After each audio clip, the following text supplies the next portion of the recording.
evening, and welcome to the 11th evening of this year's William S. Paley Television Festival, the Museum of Television and Radio's annual tribute to the creative community of television.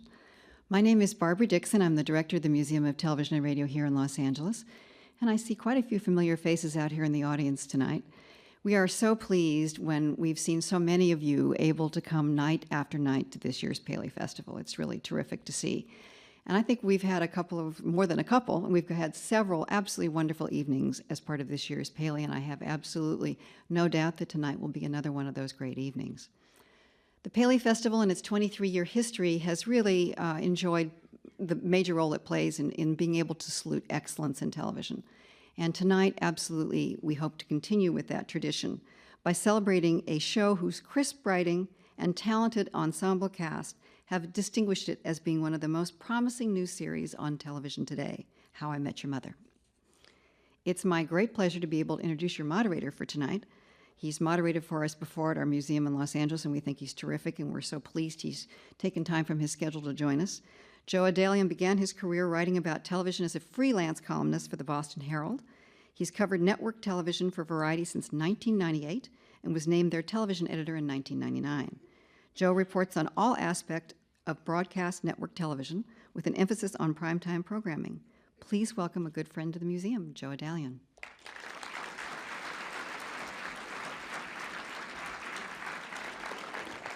Good evening and welcome to tonight's panel. So the LA Times called the show Seinfeld, but with feeling. Entertainment Weekly said of it, "We never thought we'd laugh out loud with a laugh track again." And the Chicago Tribune said it manages to get the balance between cuddliness and snarkiness just right. Of course, we're talking about How I Met Your Mother, a new CBS comedy that's part of a 2005-2006 season that's really helped bring back the network comedy in a big way. Along with The Office, My Name is Earl, and Sons and Daughters, which just premiered on ABC, this show about 5 New York friends has been a critical and commercial success. It manages to be heartfelt without being syrupy, has characters you can laugh with as well as laugh at. Most of all, it never forgets that first and foremost, it's a comedy. It makes us laugh. So now here to tell us all about how they do it, the cast and creative team behind How I Met Your Mother. First up, we have Pamela Fryman, who is the director. I'm going to bring them all out. We'll give you more about them in a little bit, Pam. Next, Neil Patrick Harris. Have you met Ted? Up next, Jason Segel, who plays Marshall. Allison Hannigan. He plays Ted. Josh Radnor.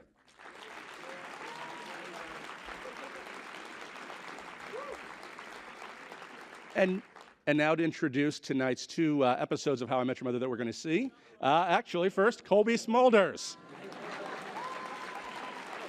How could I?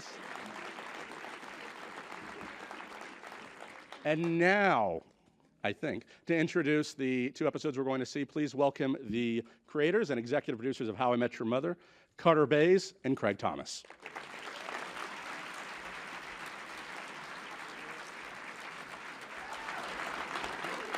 Hey, everybody. Joe, you forgot 3 other cast members. They're waiting out there. Thanks for coming out, everyone. We want to thank the Museum of Television and Radio. We want to thank all of you, and we want to thank the people in the future who are watching this.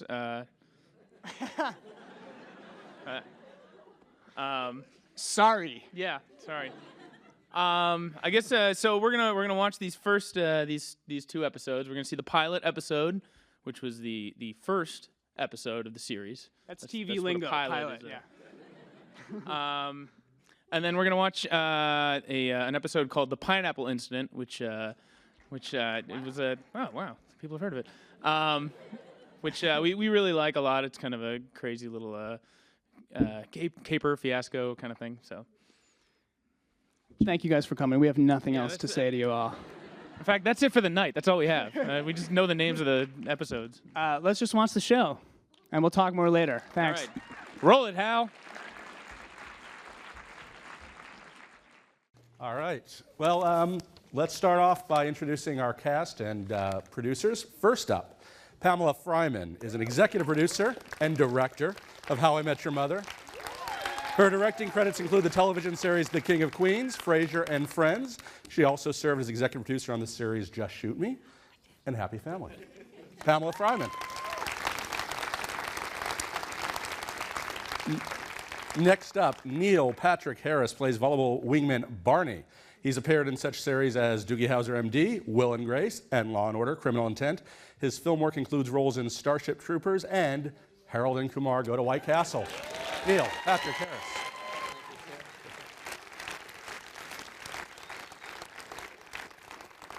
Next up, we have Jason Segel, who plays reluctant adult Marshall. Jason has appeared in such television series as Freaks and Geeks, Undeclared, and CSI. His film work includes roles in Slackers and SLC Punk. Jason Segel.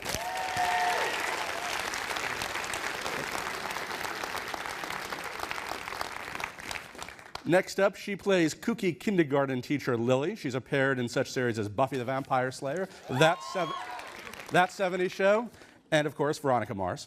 Her film work includes roles in American Pie and the recently released Date movie. Ladies and gentlemen, Allison Hannigan.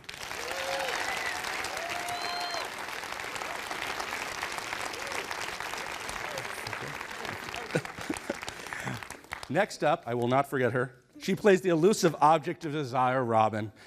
And her name is Colby Smulders. She's appeared in television series including The L Word, Smallville, and True Calling. Colby Smulders. Sorry about that. Next up, Josh Radnor plays lovelorn bachelor Ted. Josh has appeared on television and series such as Judging Amy, ER, and 6 Feet Under. Have you met Josh Radnor?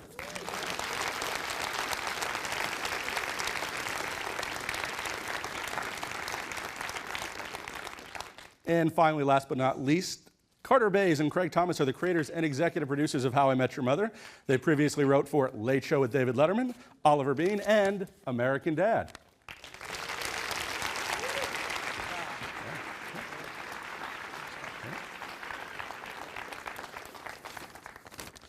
All right, well, everyone's mic'd up. First question I want to ask you guys is about where you were and how you first came to have the idea for How I Met Your Mother. I mean, this is not just a typical comedy. It's sort of basic in premise, but there's a lot more behind it in terms of how you shoot the series. How did you come up with this idea? What was sort of the genesis of the idea?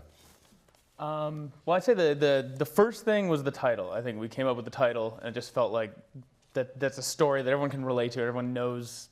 I think everyone wonders that about their own parents, you know, and just felt like How I Met Your Mother. That's a story that everyone can relate to. So kind of from there, like it was actually like could have been like a movie or it could have been a TV series. We weren't really sure, but then when we started developing shows, we sort of. And you pitched it first to the studio and the network. Just sort of there was nothing, sort of any crazy backstory to how it got picked up. You're looking for us to be interesting, aren't you? Interesting. That's Nobody rough. rejected your script. I mean, no, I do remember this was a show, actually. Let me ask you, this was a show I remember back during development season. Your guys' agents told me, you got to watch out for the show. It's good, which you expect agents to say. But it was also something that people inside 20th Century Fox and CBS were excited on. Did you feel this sort of the development process almost burdened? It's like, we've got this great name. Everyone's expecting this to be good. We better deliver. Yeah, I mean, there was a lot of pressure on it because I think people liked the fact that it sort of had a hook or a way in. I mean, everyone was talking about the sitcom being dead, and can you get people to watch a sitcom again? So it was an idea that people could sink their teeth into a little bit, and also was a way to sort of differentiate it from other 20-something shows. You know, it's a life story being told. It's not just like let's hang out with and talk about dating stories. There's sort of a larger picture to it, which was exciting to us, and the 20th and CBS seemed to respond really well to it. Yeah, and also I think a lot of the pressure came from ourselves. Like I think we really cared about this a lot. Like it was when we were first starting to develop shows, we came up with a few ideas. We actually wrote a script for another pilot, and I mean we liked that one too, but it wasn't personal like this one was. Like this one felt like something that we would write, whether we had a deal to write a pilot or not. Like it was really like I mean, from where I'm coming from, like it was, you know, it was at a point in my life where like I was single and thinking about like, okay, well, when am I going to settle down and get married? And like that kind of, it was very therapeutic writing it kind of in a weird way. And so the pressure, I think the real pressure was for us not to screw it up ourselves. In terms of the casting process, do you remember who the first person was you cast? Because I'm going to ask that person to tell me how they were cast. I think it was Mr. Ratner. Started with that. Yeah. Sorry, guys. Josh was first. It was pretty good. Josh was like our first guy in at 10 a.m. on like day one of casting, pretty much. What do you remember of the casting process, Josh? I remember it was raining that day. And I always, you get very superstitious as an actor, and I was so excited about this audition. I woke up and it was raining, and I thought, oh, bad sign, it's not going to go well. And it did go well. So That's interesting because rain has become sort of a theme. yes, Of the show. And yes. Actually, I shouldn't say anything more about that. It's Right. But yeah, no, That's a big giveaway. yeah. There's rain There's later rain on in the involved. season. Don't tell anyone. But you know what? It rained the night of our rep party. It rained the last week of shooting. So. Yeah, Nice it was cover. me. I made it. It was just one of those like incredibly pleasant meetings. Like I don't know if there wasn't. It was nothing crazy about the it. best moment about his audition was that big speech at the end of the pilot. He did that, and at the end of it, there was sort of this pause, and our casting director, Megan Brandman, literally said, "Will you marry me?" She just, we're like, if the casting director is said literally yes. proposing to him, this has got to be our Ted. So that was. Now, one person I know that you had in mind even before you began the casting process, I think, was Allison Hannigan. And there's an interesting story, I think I've heard this before, but about how Allison was preordained for this show, at least in one of your Yeah, last we're lines. enormous Buffy dorks, thanks to my wife Rebecca, who's sitting over there. Yeah. And the character, all three characters, Ted's based on Carter, Marshall's based on me, Lily's based on Rebecca, just, loosely. And I said to her, we're writing a pilot and we're going to make a character based on you, and she basically said, that kind of freaks me out, to be honest, but I'll let you do it if you could get Allison Hannigan to play, if you could get Willow to play me. And somehow it happened. I don't quite, how did that happen? When you Thanks, by the way. Allison, when you got this, you had, you'd already been off, Buffy had wrapped, I think, a year or two before, and you wanted to do comedy. I mean, I think I remember during the casting process, you wanted to do comedy. Why did you want to work those chops again, and what about this show sort of made it interesting? Well, I wanted to go to work and just laugh all day and be silly and goofy. And the first few seasons of Buffy was that job. And then it sort of turned dark and we tried to destroy the world. And I mean, that was fun too, but it's... She's not going to like season 2. That's where the rain comes in. She Yeah. gets this weather controlling machine, it's the whole thing. Yeah. It just, I had just done American Wedding in the last season of Buffy, and it just reminded me how much I love comedy, and I needed sort of a break from doing the sort of the just heavy stuff, and I wanted to go to work and laugh, and I did the whole sort of development deal thing, and I would go into these rooms and they're like, okay, so what's your dream job? I'm like, well, I just want to go to work with funny writers and funny people, and this is more than I could have asked for. Like, this was what I was talking about. I just didn't have a title or a cast, but it completely came true. Everything I was hoping for, and more. As it turned out, you happened to cast three of your 5 main cast members are all people who have sort of a pretty loyal following coming into this show. Obviously Buffy, Freaks and Geeks, Harold and Kumar. Wow. For the actors, well, there was another show. But for the actors, I mean, bringing that into this show, I mean, does it, I don't know, is it sort of refreshing to sort of play something just completely different? I mean, Neil, when you got the script, what was sort of your reaction to it, and what was the pilot process like for you? I was hell-bent on doing a drama that pilot season, because I had done a show in '99 called Stark Raving Mad that was on for a season. Really? Awesome. And it was the very prototypical sitcom experience with the live audience, and there were problems with the characters, and the network was real nervous. It was on NBC at a really intense time slot, so there was a lot of heat on it immediately. And then the Regis Philbin Millionaire show came along, and it sort of clobbered it, and so everyone was very frantic. The whole process when I was doing that was very frantic, and everyone was rewriting, and it was this pressure cooker, and I was more stressed than I had ever been on any job, because you do the whole, you do the whole show for the first day at the table read, and they sort of don't laugh at some things and do laugh at others, and then you go home. And you wait, and you wait, and then you get a new script, and then the next day, and you read it, and it's all new jokes and new story, and then you rehearse it, and then you pitch it. Da-dum-dum-ba-dum-bum. Honk! And then they don't laugh. And then you go home, and then you wait for hours, and then they send a new script at the end of the night, and all the jokes are changed. This was the Stark Raving Mad experience more. And then you rehearse that. So all the time you felt like if you weren't landing things, that it was going to get cut, and cast people were getting cut, and it was just really intense. So I didn't, and then it got canceled, and I didn't want to do that again, because it was, if I was going to do the live thing, I would rather do it on stage in a more formal setting. So I was looking for dramas, and I had read one, and I was close to maybe getting that. It was sort of a legal drama. And I got the call from Megan Bramman to come in on this, and it was written for like a 35 to 37-year-old heavy-set, dark-haired guy, like a Jack Black type was Barney. And so I clearly was not going to get that job, so I didn't have any expectations at all. I thought it was really funny, and I was just kind of over pilot season and constantly going in and being rejected for not being this or that or the other, so I just didn't think I was going to get it and went in and kind of made an ass of myself. I did the dive roll from the laser tag thing. I did that in the room. That was the moment. Just because I was bored. Knocked our desk over. It was a very physical audition. Crazy. And then when I was leaving, Megan came running out and said, "They want to test you. They want to test you. They're going to test you. You're going to test. You're going to test." And there's a poor other guy about to go in, sitting like right. Jesus. Sorry, dude. And then can I tell the rest of that? Yeah. Then they asked me to come back in, and I went back into the room in their office, and they sat me down, and this has never happened in my career, and they sat me down and they said, "We really want you to be Barney.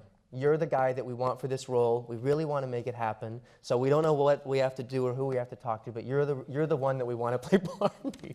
And as an actor, that's very strange. You don't ever hear that, and I thought they were kind of me, and they were like, seeing if they could lower my quotes or something. So I sort of, played the middle ground and everything, and knew full well that you have to go to the studio. You have to jump through so many hurdles. Right. And at the end of the day, we got cast, and it's so different from the Stark Raving Mad experience, because we don't perform in front of a live audience at all. We will work Wednesday through Friday, all 3 days, just shooting for the crew and each other, because there's so many scenes and flashing back and forth. So because of that, I think that our comedy tends to be more genuine and more sort of grounded, even though I'm all over the place. I'm just kind of trying to make you guys laugh instead of that craziness of, that joke didn't land, we got to rewrite a joke, they're not laughing, something's wrong. And I think that sort of separates the show, and it just makes it a little bit unique, at least for me. I think that's actually I think the intimacy of the humor is what's really cool about it. And I think the fact that our live studio audience is, like, when we see you guys up there, it's you guys are the studio audience. Whoever's talking, the rest of you laugh at it, and there's something cool. There's something very, like, genuine about just trying to make your friends laugh, as opposed to trying to make a huge crowd laugh. And it's not a laugh track that you're hearing, because once they get 3 shows or 4 shows together, right, then they go to the next stage next door that has an audience place, and an audience comes and watches the show, and they record their laughs to the actual cut together show. Right. I want to get into Jason and how he was cast, but maybe Pam and you guys could sort of explain. It's not a traditional sitcom. It's neither single camera nor 4 camera. You guys do things all wacky and weird. First of all, why? And then Pam, if you could talk about, or if you want to start, how you get that whole process together and why you guys decided to do it this way. We do it because we have to do it. We do it because. Don't stare at me. Do you see what you're doing? It is such a long week with them. We do it because the pilot was 60 scenes, and it was impossible to do 60 scenes in front of an audience. I mean, there was just no way to do it. Plus, a lot of the humor happens in the edit, and it would have been lost. Stop it. The jokes would have been lost on the audience. So we actually shot for 4 days when we did the pilot. We were on camera for 4 very long days. And then when the show got picked up, we thought we would do an audience. And we read Carter and Craig's first episode and thought, we can't do this in front of an audience. And that continued because there are so many scenes, and because we wouldn't really gain anything from having an audience on stage with us. It's much better to put it all together, put it up there and let people laugh and record that. It's just a very honest way to do it.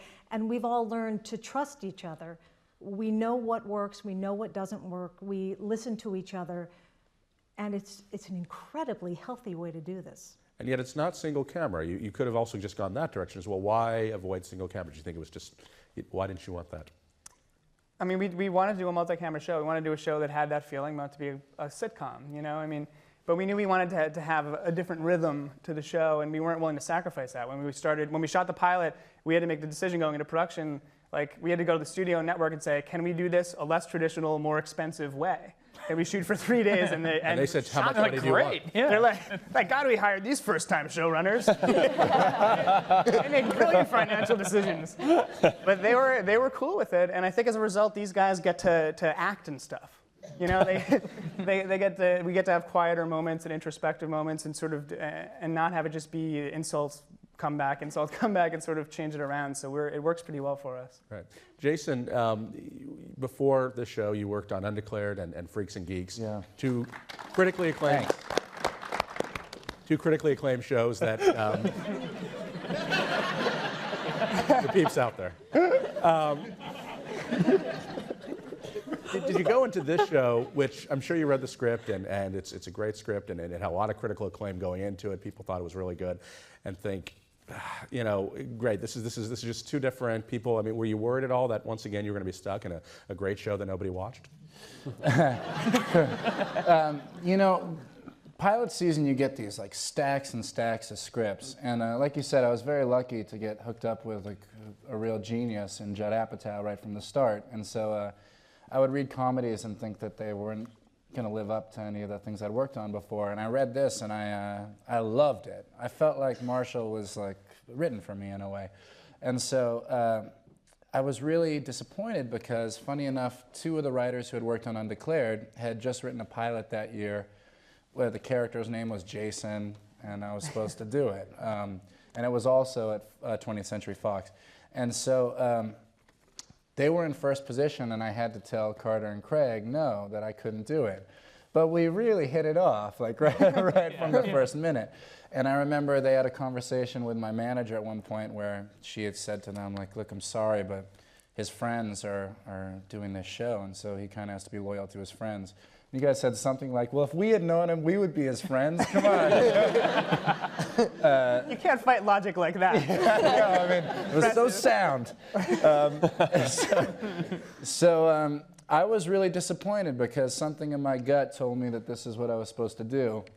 And so I think the three of us had like a little private conversation, which I haven't said until this moment, that was, well, look, we know you're testing for the other show tomorrow, and if that test doesn't go so well,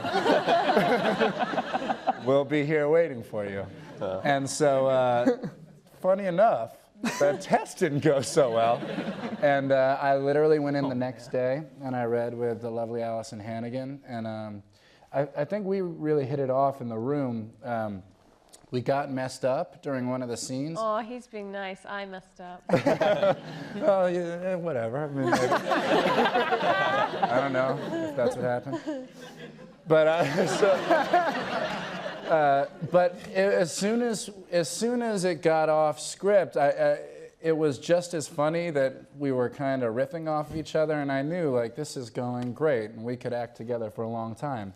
And like that afternoon, I got the call that I had gotten the show, and I was thrilled. And I had a hunch that this one was gonna be better, more received than the others because it wasn't nearly as sad. All the others were so sad. This one was hopeful, so it was a nice change. I want to ask Kobe about your role. You sort of, getting cast in this, you have a big challenge in that you're essentially playing the ideal woman, or at least Ted's ideal woman. Yeah. Line away, someone says it. Jeez. Well, I mean, but what is that? I mean, the producers, obviously, you are this ideal, and how does that inform how you sort of play Robin and sort of, you know, talk about that? Well, I mean, she's written very well. I don't know what your experiences are with women, but pretty good. I just tried to play her as truthfully as possible, and working with Josh made that very easy. And I think even for my test, I went in with Josh for both of them, and I got to throw a drink in his face for both of those things, which we really loved. I loved. Anyway. But yeah, I mean, it is a pretty big thing to say you're going to be this ideal woman and this perfect woman for this man, but you got to kind of rationalize it in your own brain. Now, do you know whether or not in the end you will end up being his wife? Do you know? Have they told you, and do you know? Guys? We know, yeah. No. She will not be his wife. I don't know. I don't know. I don't think we know, that right? was okay. So you don't know. I don't. Well, wouldn't they have to call their mom aunt then? Well, that's. I mean, it's going to be 2050. That's going to be maybe that's the new. The word for mom is Well, aunt. some people. There it is. Okay, mom. we blew it. Some people out in fandom have suggested, it's all just a mind game, and it's really. First of all, there was going into the show. Some of the critics were a little obsessed with, well, how can you do this? We thought this was going to be a mom. She wasn't. Everyone seems to have forgotten that. But how has that sort of evolved as you get through the first season of Yeah, even thanks for bringing caring that more? back up, Joe. That panel was a lot of fun.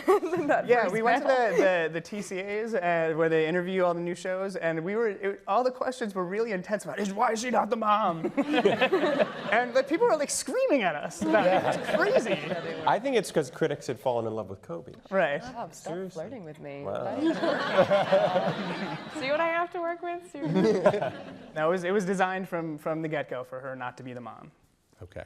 So we have a whole plan. you have a whole plan. Yeah, I mean, the idea behind it, and we have gotten like, it's torturous and frustrating that they're not together, and I think that's what from the very beginning we loved about the idea that like there's this relationship on the show, like one of the central relationships on the show that you really want to go this direction, but it never will, and it's I don't know. I think that our frustration that Kobe and Josh can't play a married couple is like it's very real. Like it's the same frustration that these two characters have that they'll never be together. Right. Another thing, let's get all the annoying things out of the way right up front, is a lot of things that people focus on is their narration and the kids. There's been less of the kids as the season's gone on. What's your thoughts on that? How's it going to evolve? Can Bob Saget still count on getting a nice little check for the next 5 years? Yeah, we just felt like we didn't need so much of the kids anymore. We wanted to have it at the beginning, so it was very clear that this was a life story being told, and so it felt special. Like there's a reason we're telling you these stories. There's a reason a father tells stories to his kids. And we thought that gave it some kind of weight, but we sort of realized you don't need to see them all the time. You sort of get the premise, and then we moved on. So yeah, we're seeing them quite a bit less. But Bob Saget will still be fine, guys. He's gonna full house here. Bob Saget is still there. He still narrates every episode. So. The kids are also getting older. Quickly. They're going to be like 40. I want to ask the cast, you guys, watching you guys in the green room, you all actually do seem to like each other. And reports from the set. It's good acting. Yeah. God. Reports from the set are that there is sort of, much the same way another show about friends in New York City, that cast seemed to all bond together. What's that? Sorry, Yeah, Friends? you can catch it in repeats. Well, must have been cable, probably. What has this ensemble been like for you guys? Any of you guys who want to jump in, just sort Can of. I jump in? Okay. I think that's all because of Pam Fryman. Yeah. There, I said it. No, I mean she creates a very there's a family atmosphere on the set, and that was what we'd always heard about Just Shoot Me. Yeah. You know, that it was a similar kind of family environment. And It's everything. It's so important because this is how we're spending our lives too. It's a job, but we're there long hours every day, and people work better when they're happy and when they're in comfortable surroundings and they feel supported by everyone. I mean, I do, and you know what? We have a great time. And a great crew. And a great it's crew. so awesome that she directs every week, and that makes such a difference because it sets the tone and it maintains that tone. So you don't have a new director coming in that's crazy, wacky comedy and another one that wants to do Next something real season, serious. I'm going to turn a little bit, which I'm kind of excited about. We're all very lucky to have her. Is there any way in which you guys tend to bond together on the set or off? Are there any personalities that sort of is, you know, the Joker on the set or anything like that? We bonded so fast in the pilot that Allison kept saying there's no way this show's gonna go. Yeah, because we all get along too well. Yeah, there was no drama. It was just so wonderful that it was like, oh well, this is too bad.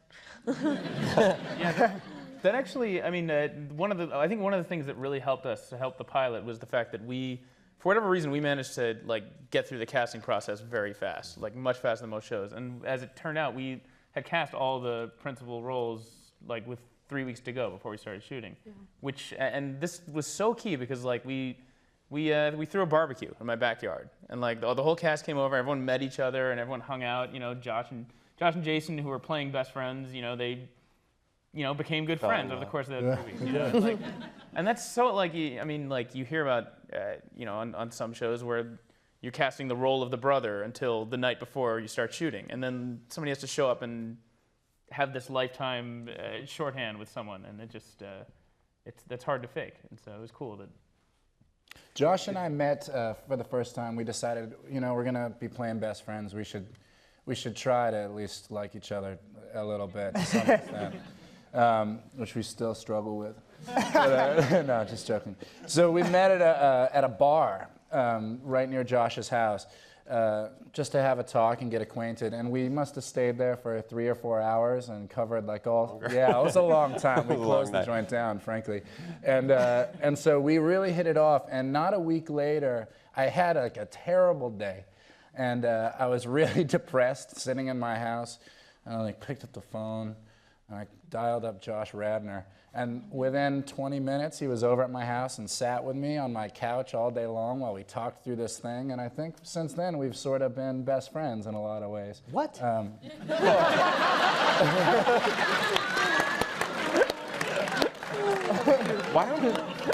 Why don't you call me more, Neil? Since the play. I would come Since over. the play, I'm done with you. I would come over. Neil, Oh, no, I was just going to say, one by one, I think those relationships formed between all of us. Like, we all got to know each other and became really, really close. And we do, like, hang out all the time. And But there's weird. Neil and I had just done a play together a month or two before we got cast. Didn't you guys did a movie together when you were? Like, No, we just. We just Yeah. But you two have known each other. Alice and I Allison and Neil. were friends from way back. Like 15. Since we were youngsters. Babies. Toddlers. You know, that actually, the one thing that you've sort of been anointed by the media as sort of the scene stealer. Do you, how Barney has sort of been sort of, you know. What about it? We'd like those scenes back. This was all part of your grand plot, right? You know, Barney, as you saw in the pilot, was just insane from line 1 all the way through. There's not much redeeming about him. And in fact, they have to write specific episodes and moments where he has some sort of redeeming value. So it's fun to be that guy, you know. I had no intention to like act super crazy. That was just, he was laser tagging and getting, you know, the shaves and the Lebanese girls and the Have You Met Ted, and it was all that all the time. So it's kind of easier in a sense, because I just get to go and wait for the funny and then like try and say a funny line to what they're having to sort of set up. Right. Kobe and Josh, I'm wondering, you guys are sort of haven't had, you've obviously experienced actors, haven't had as much success in terms of fame before this show, and I'm wondering how, now that the show is... Yeah, thanks for mentioning But you know, as you're getting more recognized and as the show gets more popular, how is that sort of, you know, it's not quite tabloid frenzy at this point, but, you know, how is it sort of affecting your life? It'd be so boring if they started following me. You love it. God, you should get another beat. I mean, I don't really, it hasn't really affected me that much yet. I kind of stick to my own neighborhood, and I think, as I was actually talking to Craig earlier about this, I don't really wear a lot of makeup, and I don't dress up, and I'm literally like sweatpants girl. So I don't think I look the same as I do every Monday nights at 8:30, but when people do come up, they have nothing but great things to say and are really nice about it, and just love the show and are good fans. Yeah, my experience is it seems to be about the show. People want to talk about the show. And I have this belief that I can be an actor and be on TV and have some semblance of a life. Maybe that'll be wrong. I don't know. It doesn't. What have sort of the fan? What has the interaction? Any of your interactions with the fans been? I mean, there are a few blogs about How I Met Your Mother out there, fan sites, etc. You've got Barney's blog, which is very funny, which I think you guys write, correct? No. Our writers write it, yeah. Yeah. What? I mean, Neil writes it. There's a lot of, maybe because I'm the guy looking for the mother, but people just, who's the mother? Who's the mother? They want to know who the mother is. They're all really old. old. It's all old people, and they hit me. I don't know, but there's this obsession, that we have this, thing set up. So people think that I know, and it's also like, I don't know what they want me to say. Like, is it, it's an accountant from New Jersey that I'm going to meet in season 5, or is it like it's Keira Knightley? It's going to be Keira Knightley. So it's not. I was thinking it's not like people. I don't know if people said, Sam Malone, what's going to happen to the bar, or something. What happens to the bar? I don't know. There's just this obsession with the kind of end. Right. Well, what do you guys see for season? Now that you made it through your first season, you guys just wrapped production last week. You've been renewed for a second season. Yeah. How does the show evolve? Do you bring more? A few weeks ago you had Ashley Williams, a great guest turn. If her pilot doesn't work out, is there a chance that she could be back? Will there be? What do you think anyone could join this ensemble as a regular? Is that a possibility of a new friend, as it were? Alexis Denisoff. What? Yeah. Sorry. Keep watching. He's on. What is that? I don't know. Who said that? I don't know. You know what? What? Echo in here. I don't know. That's weird. But speaking of Alexis Denisoff, and a lot of the something I really like about this show is that I think we've managed to. We have these 5 incredible leads, and we have also sort of stocked the show with a bunch of interesting supporting characters that it's fun to bring back. So I would say Ashley could definitely be back. Alexis could be back. But we want Ashley's pilot to go. Yes.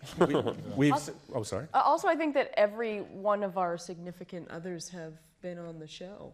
Like, I think it's now like we have a joke with Josh and Jason about how they could start dating someone and literally be like, I can get you a part of my show. It works too. It totally works. Seriously, check out the credits. There have also been more than a few Freaks and Geeks alums have been on the show. Yeah. Allison, the Buffy people, any of those? Oh, yeah. I've had words. I'm like, so you're big fans, but you've got every Freak and Geek, but no Buffy. But, what up with that? Well, and then the back 9, we got the back 9 and they scrambled and dug up. Yeah, she yelled at us all season long until we finally caved. Not that her head was caving because we love Buffy so much, but we got her husband on and that shut her up. Yeah. Pretty much. And we got Amy Acker from Angel is going to be on coming up very soon. We're stealing all the Joss Whedon cast. So. Yeah. There was a moment when we were shooting the finale when it was Amy, Alexis, Allison and Nick Brendan just showed up just to hang out. Yeah. Literally everyone from every Joss Whedon show ever. Spooky. One thing, we're going to start taking some questions from the audience, but I want to ask you guys about music. From the theme song all the way through, you guys have probably made people at 20th plots with your insistence on using all sorts of cool music. It's done a lot in dramas, not so much in comedies. What's that? Why the decision, and how do you go about that? I think we love music, and I think music is kind of. When I listen to music, I think of it as my life's soundtrack, and so it's the greatest thing in the world to have a show that you can take a song that no one knows and just put it up there, and suddenly all of America's heard it. It's really and part of the whole show for us is trying to recreate our years in New York. So much of it's we couldn't find a good bar in LA, so we made that bar. And we made a New York bar, and just the memories of being in New York, and a great song comes on, and it's just we wanted to capture sort of our 20s in New York, and that's You know, that's a big part of it. And you've got the 88s are going to be making a guest appearance, I heard? Yeah, a band called the 88, so hopefully we'll help break down. Any 88 fans? Yeah, the 88s. Come on. They're coming. They're coming up. They're awesome. Are you going to be opening up the bait shop, perhaps, or the Peach Pit? Any for more musical performances, or Interesting. is it still just really a soundtrack? Put a stage into our bar, maybe. Yeah. Okay. I think we're good to go with some questions from the audience. So if you could raise your hand, we'll see who's out there. We can see you. There's one. All right, we're going to go for that person all the way in the back, to the left, and then we're going to go over down here. Thank you. Hello. Hello. Hi. Hi. First of all, I just want to say hey to Pam Fryman because she's awesome and she helped me get my SAG card 4 years ago. So thank you. And my question is because obviously sitcoms lately, there hasn't been too many good new ones. And you guys are awesome. So I was wondering if you had like a specific moment when everything just clicked and you're like, you know what, this is working. Like, this is going well. Yeah, and did you guys set out to sort of, there was a drought in sitcoms before the show came on. Did you sort of think, all right, you didn't come from a big sitcom background, you came from Letterman. I mean, so did you even have to reinvent it, or was it just sort of natural as to you didn't know how to do anything else? Yeah, I mean, it's not like you set out and say, like, I mean, I guess to some degree you do say, okay, how do we make this different from anything else that's on the air, because that's the only way you rise above like the 1,000 pilots that get made every year. But it definitely wasn't like let's save the sitcom. I honestly, like, when we were first developing this, part of the reason we did multicam, we wanted to, we liked having a laugh track, and we always liked writing jokes that audiences laugh to. That's what we did at Letterman. So, but it was also they said single cam's dead.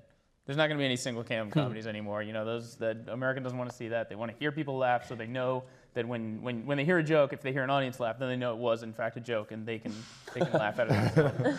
And then and that was the conventional wisdom going into our development season. And then Earl, everybody hates Chris. So you never know. Okay. But I like the difference. I mean, if I may speak about the structure of the show, I think that's what separates it. I love this. The sitcom is fun, but they have such a knack, the whole writing staff, with creating a situation and not just seeing what happens next and where they go next in a linear way. But like the Pineapple Incident show, I think, is a great example of starting and going 6 scenes in, then backing up and replaying scenes, and then going and seeing it from a different character's point of view. There'll be a great scene with Ted and Ashley's character.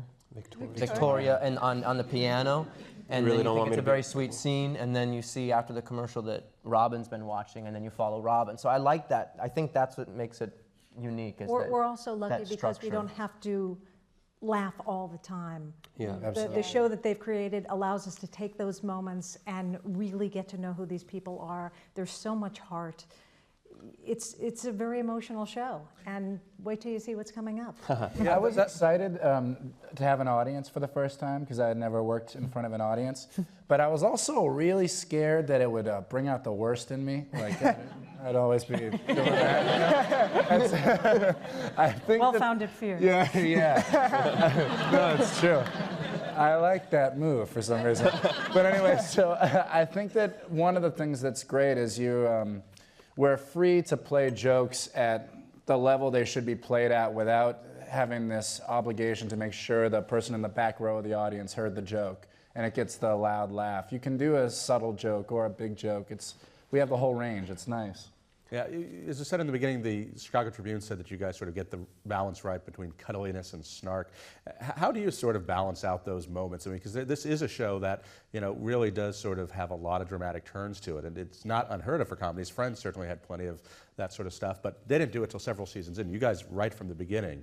How do you have to check yourselves? Do you find the network sometimes or the studio saying, come on, let's make it a little funnier here, guys? Or It's funny, CBS has been really supportive of the emotional stuff. They always say keep it grounded, and that's how we try to write. We really write our first drafts without jokes, to be honest. Like pretty much we just say, what's the moment, what's the true thing to be said here, and then kind of do a joke pass after. And that's just, we kind of consider it like a sit-drom, like a half-hour, you know what I mean? Like all the shows we watch are hour dramas and stuff, so that's just kind of how we write, and then we hope that, we find some jokes along the way. Okay. We had a question down here. There? Yeah. Yes, you, sir. Oh, hi. And then right back there for the second one. Oh, wait, there's a mic. Good, and I didn't have to be funny and project it to the back row. Now like this. First, thanks for coming here tonight. Love the show, and I just actually did a reading of a spec I wrote for your show last night at Improv Olympic, so I thought this was kind of strange. I have a program I brought with me in case you'd like to see it. My question was, as far as the writing for the show, how much from the actual script, is there any rewriting done during the process, during the 3-day shooting process? Like how much is changed from the script to when you actually do it? Yeah. There's a lot. I mean, we get to do a lot on set too. We get to change things and try things because we don't have an audience sitting there waiting for us. So if you have some alts or if we have an idea what we're doing, we can just try it because there's not that pressure of an audience just staring at you. Yeah, and it's great because the actors are totally cool with it. They're like, dude, we'll just stay till 1 in the morning. Yeah, it's awesome. Carter, They're like, what's your takes nickname? of the scene. Let's try What's this. Carter's nickname again? I can't remember. Shoot for days, babe. For days, babe. Shoot for days, babe. Yeah. Nice. Yeah. We did learn before I that if did a you TV start show, comparing Carter and Craig and like, oh, you know, Craig probably would have moved on by now. Carter's like, okay, we can move on. It's fine. that's lack of quality control. I'm not sad. But from the first time we sit and read the script until the time that it's aired, it doesn't change that much. There'll be different punches and different like clever little twists and outs and stuff, but and that's the network and the studio should be commended for that because they really believe in those two and the gang in this initial story. So they don't ever in 22 they never scrapped an idea and like started from scratch and just tried to come up with something different because they didn't think it was going to work. I'm always amazed at how they can cut 5 pages and make it better and funnier with taking away. I don't know. Yeah, we tend to it run feels long. like this weird Generally. chemistry. And brevity is the soul of wit.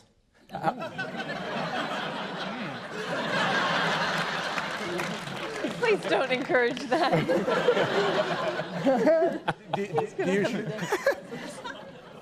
Pam, do you shoot more than actually? How much more do you shoot that actually doesn't get on? Is there a lot of extra material left over? We have many, many, many minutes that nobody will ever see. Well, DVD. DVD. We have a very good gag Some that reel. you shouldn't see. We saw they cut together a gag reel that we watched on at the rap party, and there's a lot of laughing. It's like 20 minutes long. We run between 3 and 5 minutes long actually per episode. It's not too bad. And the beauty of the way the show is structured, it's not that it's easy to take time out, but it's fun because of the voiceover, because of the number of scenes, there's so many ways to put it together that it's not as big a chore as it can be. Are there plans for a DVD release? I think so. Yeah, I think. Last we heard. I hope I'm not talking out of turn, but Yes. Yeah. Is anyone from 20th here? Yes. Okay. Saying yes. Got it. Thumbs up. Okay, next question right over there, and then the guy in the green shirt over here next. Hi. My name's Lauren, and I'm a big fan of the show. Hi, Lauren. Thanks. Hey, Lauren, thanks. Thanks for coming. I especially like Harold and Kumar. Very good. Hey. And I just have a question.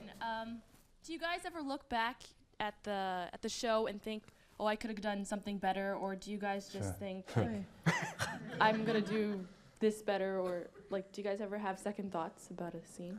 Oh, Especially on Are you ever insecure? Yeah, we're actors. We're actors. Yeah. Absolutely. I'm very squinty during the whole thing. Keep thinking like, open your damn eyes, fool. Yeah.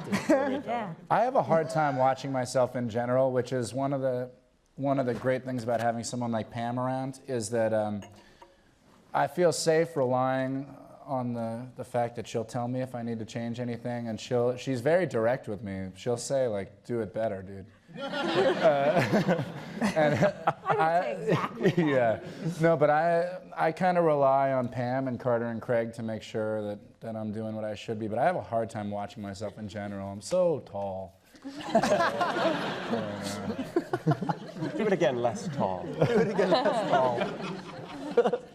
Craig and Thomas, Carter, I'm wondering which parts of yourself are in Barney and Marshall and Ted. Which elements? I'm of also yourself? amazingly tall. I feel like the characters have just grown so much through the season. These guys have made them their own.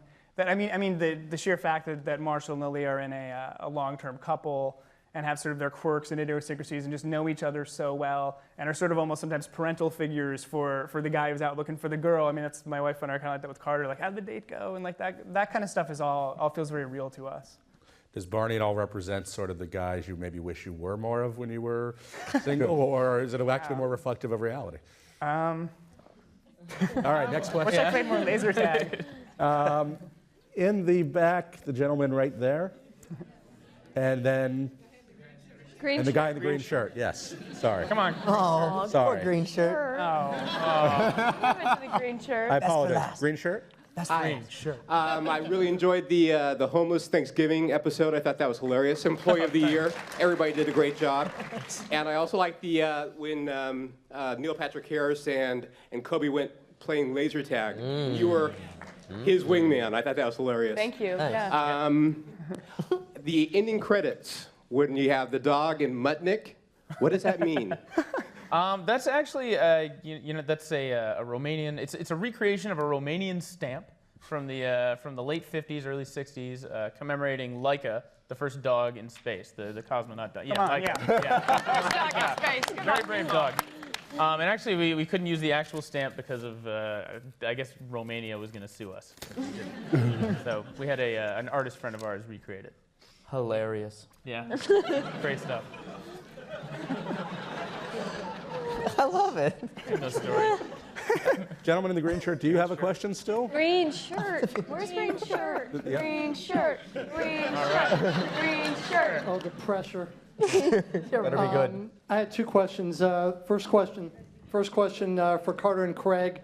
After you made the decision that Robin wasn't going to be it for Ted, did you have a lot of back and forth debate about whether you wanted to say that definitively in the first episode or whether you wanted to kind of make it a moonlighting, flirting thing? And second question, is there a longer version to the great theme song, or was that just the shortest recording session in history? That's the shortest recording session in history. Do they know you did that? We did that theme song. Yeah, we have a little band. They sung it. You're the solids. Yeah. Solid. We're the ba-ba-ba-ba guys. J.J. Abrams. Let's hear it. We are going to make a longer version, though. can we I don't hear know it how I'm live? going to get it to you. Can we hear it live? Can we hear it live? Oh, no, you can't. So that's actually you bump on binds? That's That's us. That's the ba-ba-ba. Yeah. I think you really need to grace us with that. No? Oh, I don't know. Yes. Yeah, you want a little? Ready? Ba-ba-ba-ba, ba-ba-ba-ba, ba-ba, ba-ba-ba-ba. Created by Craig Thomas and Carter Baker.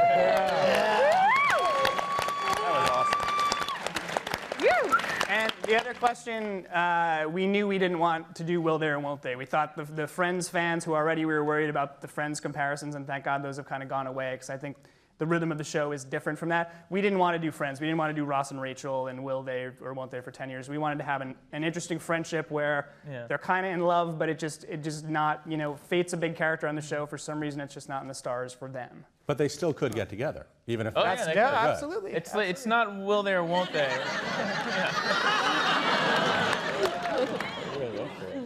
I did, actually. I got scared. I know you did. He always pulls out before I do.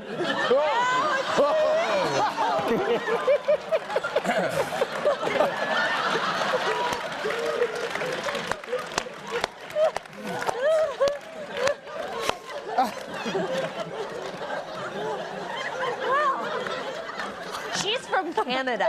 Oh, God. Oh, that's good. Sorry. Oh, my God.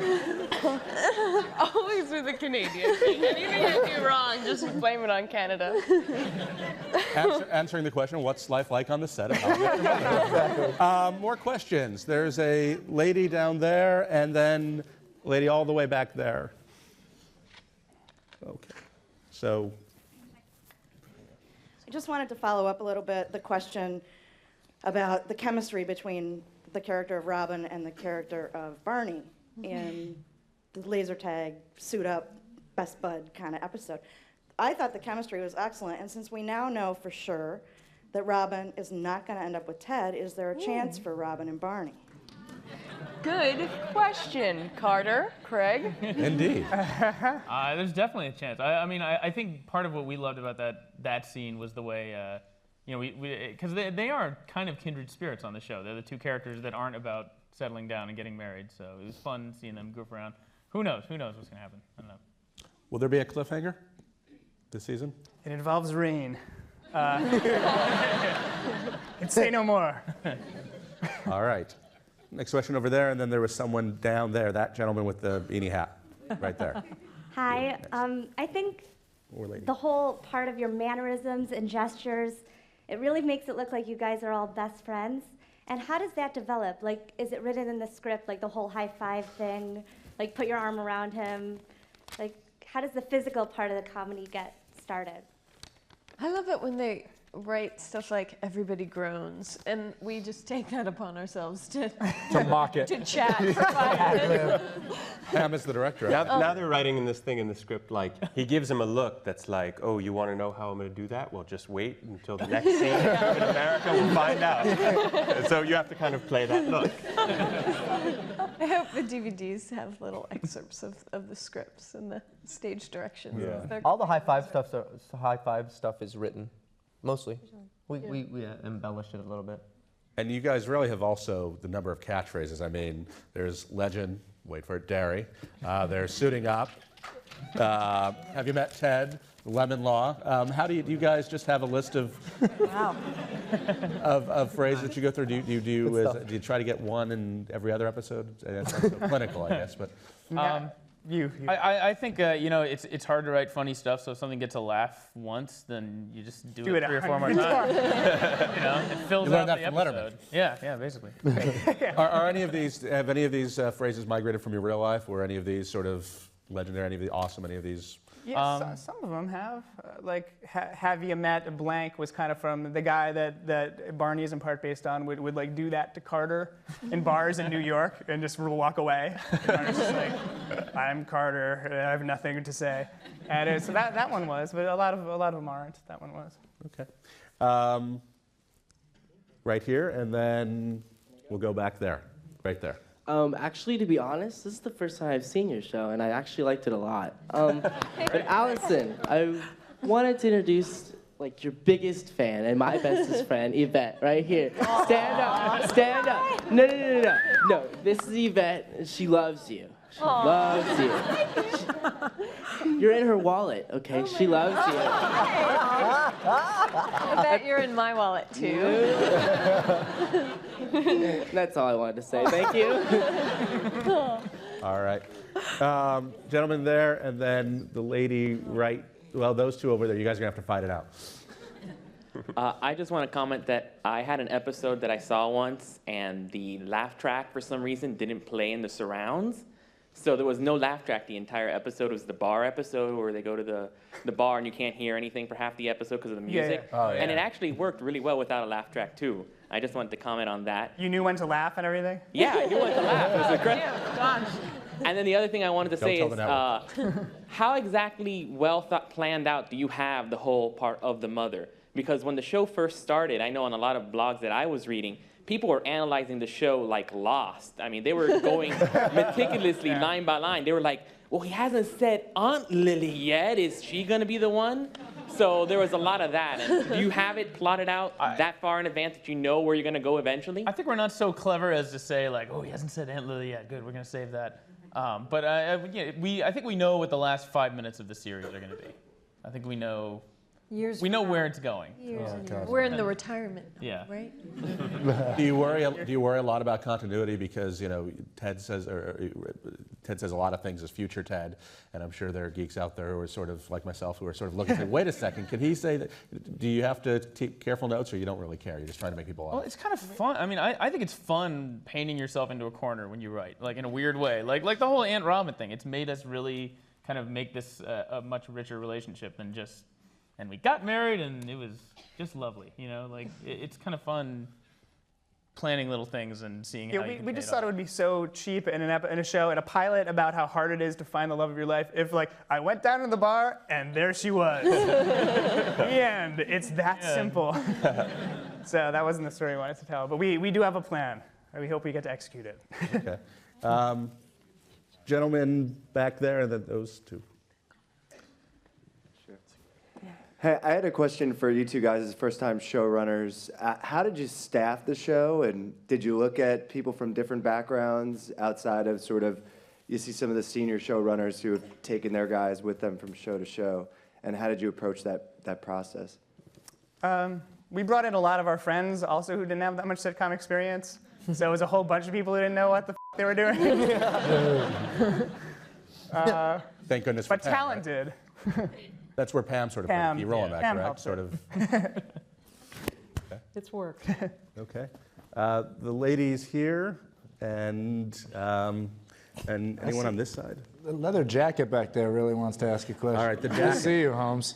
Yeah, I'm very sorry about that. I can't see back here, so we only have time for a couple more. My name is Eve, and this is Christine, and we're asking a co-question. But the first part of it is for Carter and Craig. Did your background as joke and sketch comedy writers affect the way you were perceived when you wanted to move to sitcom writing by the network or the studios? And then I'll ask her question, which is, what were your favorite scenes and favorite episodes while you did them? Well, as far as our sketch writing back, I don't know if it influenced how we were viewed, but it definitely influenced what we wanted to write, because we had such a great time writing Letterman, and it was just so much fun just doing top 10 lists and mailbag letters. But we did that for 5 years, and so eventually the thing that really compelled us, the thing we really wanted to do, was tell stories and talk about characters, which is like it's such a wonderful high making people laugh, but there's more to writing, I guess. Okay. So. And any specific, I think you were asking about episodes or Specific episodes, is that for everybody? I mean, what's everybody's favorite episode? I'm still reeling that the mail's not real. Oh, Those are actual letters. Actually, those are actual Those are actual letters. The responses were. Okay, thanks. All right, jacket guy's question. Yeah. And then guy down here, please. And then after that, one more question. First thing I wanted to say is NPH, you're my hero. I model myself after Barney, as my friend will tell you. Anyway, I just wanted to know where the idea came for flashbacks, having flashbacks within the episodes within the flashback came from. We like flashbacks? we just liked the idea of jumping around, because we just figured when you tell somebody a story in life, somebody's gonna go, oh man, I forgot to tell you this other, pause, let's go over here. And a lot of it has to do with bad storytelling, really. But we just like the idea of just being able to jump around, because it's being told from the future, and you can talk about any part of your life in any given story. Jump in. That sums it up. Flashbacks rock, okay. Gentleman down here, and then we'll take one more question. Hi, first of all, it's a great show, congratulations. And the cell phone video where you're doing that thing is just brilliant. I have a question. Knowing that you don't shoot in front of an audience and you have flexibility in rewriting the script, how much of a particular scene or the episode is improvised? Very little. Yeah, no. We sort of get in this weird zone where we're all kind of about to crack up. Because it seems like first thing in the morning or like at the end of the day when it's kind of dragging on, it takes longer. But there's sort of the bar scenes and stuff. We get to this place where we're kind of rolling a little bit with making each other laugh, and then she'll shout action, we'll do the scene. So we're all a little sort of... I shout a lot of things, but... You shout a lot of things. It can be a problem when they're all together. Because then they play. And there's O'Douls involved also, Yes. by the way, which I don't know if you guys have had it. Oddly. They do give us the ability to, we'll pitch stuff on the spot. We won't just try stuff, because I think that's kind of disrespectful, but we'll definitely, you'll know if something's not working, because we've got an incredible crew who are super nice, and they laugh at stuff if they actually think it's funny, and not just all the time. So you can tell if something's sort of sagging or lagging, and we'll all kind of huddle, and they'll fix stuff, or we'll say, can we try this? Can I try it just one take because we did it this other way? And sometimes they'll get in. But otherwise, we don't just roll. One thing I really like is that these guys actually laugh at each other a lot of the time, and we use that. When you see a cutaway of one of them laughing, like I was just saying in the pilot when Josh was laughing at the Jason doing the robot voice. It's like we didn't tell Josh that Jason was going to do a robot voice. It wasn't written in the script. He just did it, and Josh just laughed. And like when you use those shots, it just makes it feel so much more real, I think. Jason, you're known for your dancing, are you not? I like to dance. I mean, I'll dance. You know what I mean? No, not now. Not at the moment. They no. sang, you know. Yeah. We did sing. They sang. What's that? They sang. Yeah, no. Robot? But, Can't do a little all right. But you just sold a lot more Neil can make Jason do anything. Yeah, he really can. All of us will be like, Jason, do this, do this, do this, and he won't, and Neil will be like, go on, do it. Okay. It's true. It's funny because it's true. It really is. The young lady down here, please. Right there. Hi. There you go. I have a question about your rehearsal process. Is there one? Or do you just shoot right away? You get the script and you go? We have a limited rehearsal process. It seems to be more and more limited these days, but after we read the script on Monday, we will do a little bit of rehearsal. Called breakfast. Tuesday is an all-day rehearsal with a run-through. It's tricky because it's hard to run through these shows because there are so many scenes and they take place in so many different places. It's like a high school production. We're everywhere on Tuesdays, but at least it kind of gives us an idea of where we're going to be. The most important part of our rehearsal process actually happens when cameras are there, and that's what makes this different because we rehearse a lot on tape, and it's a great process. And I have to tell you, I've done years of shows with audiences, and I love an audience, but I've really learned to love this process because it is very honest, and it's really fun because you do it, and then you get to talk about it, and you get to do it again, and you get to tinker with it, and we just have that luxury of having a little more time to play with each scene. So we are by no means over-rehearsed by the time we roll. Okay. We almost have to wrap up here. I want to ask one last question for the actors, see how this goes. If there was one comedy, going back from I Love Lucy to right now, if you had a chance to go back and actually be in one of those comedies, actually play a role because you like the show so much, is there one comedy that you can point to that you'd want to be a part of? Good question. Do we have to give up the I got it. I know the answer. Okay. The Muppet Show. Oh, yeah. The Muppet Show. Definitely the Muppet Show. Now, would you be a Muppet or would you be? No, I'd be Mr. Siegel. It's time, Mr. Siegel. It's time. I'm not going out, Scooter. Very good. Allison? I can't top the Muppet Show. Correct. Or anyone else has an It'd answer? be fun. Or Sesame Street. Sesame Street, Yeah. okay. That'd be fun. We have to work with puppets. It's only puppet-related shows. I have a question. You can be Canadian. If I was on Saved by the Bell, would I get to date Zach Moore? Because It's your choice. That would definitely affect my answer. Neil, Josh? It's a tie for me between the Carol Burnett show. Loved him. Because that was so funny. And I was a big Three's Company fan. Yeah. I get home after school every day, and that was on at 3 o'clock in the afternoon, so I watched a lot of that. You want to play Jack? Yeah, when he had the roller skates, and he couldn't skate really well, but he was trying to pick up chicks, and he kept... All I ask these guys is if they'll give me spit takes and pratfalls. That's all I want to do. So, Jack Tripper, definitely. I watched a lot of Family Ties growing up. It was set in Columbus, Ohio, where I'm from. Yeah. And, Yeah. I don't know, I loved that show because I just remember those very serious moments. You know, Tom Hanks is the alcoholic uncle. Does anyone remember that? Oh, yeah. Drinking the Marciano cherry juice. And when he danced with the girl. That's very How I Met Your Mother, I think, that moment with that song when he was dancing with the girl. So. Okay. Well, last Friday the museum had the Golden Girls here. It was the second time they actually had Wow. Some people want to change their answer. been. It was their second appearance here. They were here 25 years ago, or 20, around that long when they were first on, or 10 years. Who knows? Maybe in about 15 years, we'll guys welcome you back here. The cast, staff, How I Met Your Mother. Thank you. Thank you all.